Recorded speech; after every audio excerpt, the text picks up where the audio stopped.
কোনটা? আল্লাহর নবীর সাহাবী উবাই চিন্তার মধ্যে পড়ে গেলেন। রাসূল জানার জন্য নয়, বরং আমি কোরআনের মধ্যে সবচাইতে বড় এবং শ্রেষ্ঠ আয়াত হলো আয়াতুল কুরসি। এ বন্ধু,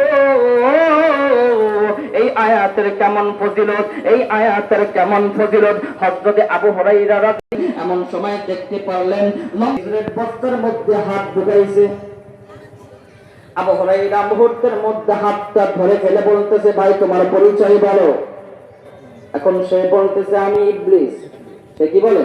আমি ইবলিস। আবু হুরায়রা বলতে বলেন, এই জন্য মাঝে মাঝে আমি খেজুরের বস্তাগুলো হিসাব করে রাখা দেই।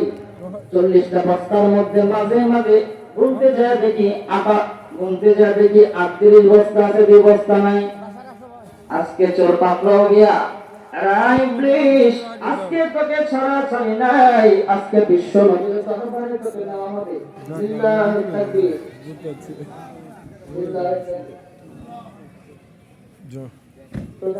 আগমন কালেপুর মাদ্রাসার পক্ষ থেকে রাসূল বলেন কত টাকা দিব? কালেপুর মাদ্রাসার পক্ষ থেকে তাকে তুমি ছাড়লা কেন ইয়া রাসূলুল্লাহ?